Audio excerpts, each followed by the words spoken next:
They say that poker takes 5 minutes to learn, but a lifetime to master. And while I can't help you with how to bluff, how to read poker tells, or optimal bet sizing, I can certainly help you understand the hands. And I'll do this in the only way I know how, by cutting to every hand in order of rank. Now this is only going to apply to straight poker, which means that deuces aren't wild, but I wouldn't complicate things by cutting to deuces. The first hand up is no pair or high card, and if I'm going to play a high card, I'll play an ace. Next hand is a pair, like a pair of fives.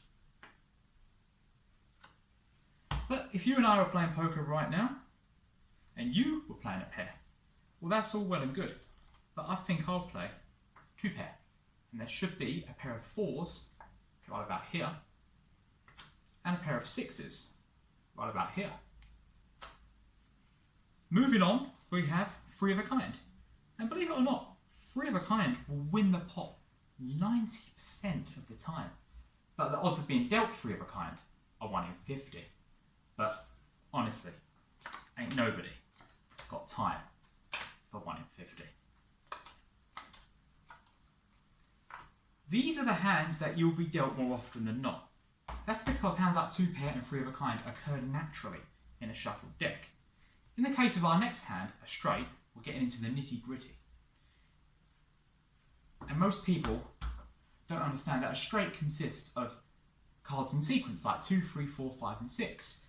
But it can be hard to tell whether you're on a straight draw. So for instance, if you have a 2 and a 5, that means that you could be looking for a 3 and a 6. With this, you would only be one card away, in this case a 4, from making your straight. This is called a gut shot, and you will hit your gut shot 25% of the time. Always lucky. If you're going to play poker for serious money, you may run into a cheater. And to help protect you, I'll show you how a cheater can stack the deck so that they receive the winning hand. As I cut that straight back into the deck, I'm not concerned with mixing the cards. I'm still keeping track of that straight, but I'm rearranging the cards so that I receive the winning hand in, let's say, three-handed game. You can see that all these cards come off the top. I can afford to deal honestly because I shuffled crookedly.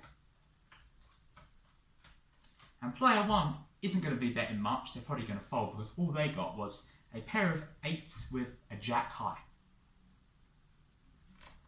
But you might be wondering why player two has been dealt the straight. That's the 2, 3, 4, 5 and 6. That's because I never said I'll deal myself the straight. I said I'll deal myself the winning hand. And the last time I checked, a flush beats a straight. And a flush consists of 5 cards of the same suit. And I wasn't taking any chances. I'm playing the ace high flush here. The odds of being dealt a flush are 1 in 500. And that doesn't factor in the deuces wild, but let's not complicate things. What I just demonstrated for you is a legendary scam known as the double duke, designed so that a mark or sucker receives a strong hand, but so that the cheat receives a hand that's even stronger. This is because being dealt a strong hand doesn't guarantee that you'll win the most money. You need to give the other players incentive to bet, which is why one of the most deadliest poker scams is known as the cold deck. And that's where a cheat will secretly switch the deck in play for one that's been arranged so that everyone receives a devastating hand. Of course, I can't switch decks right now. You're watching me too closely. There's no way I'm going to misdirect a camera. But through the series of shuffles and cuts, I have stacked the deck for a 4-handed game of draw poker. And once again, you can see that the deal is fair. It's just the shuffles that are dishonest. And when player one looks down at their full house, that's kings full of queens, you can bet that they're going to reach for their wallet. But when player two sees their 4 of a kind, that's 4 7s with an ace high, you can bet that they're going to remortgage their house. And then there's player 3. When they see their straight flush in hearts, that's the 8 to the 9 to the 10 to the jack to the queen of hearts, they're going to empty their offshore account in the Cayman Islands. And they say that money won is twice as sweet as money earned, and I saved the best for last. A royal flush in spades. So now you know how to play. Should you deal or should I?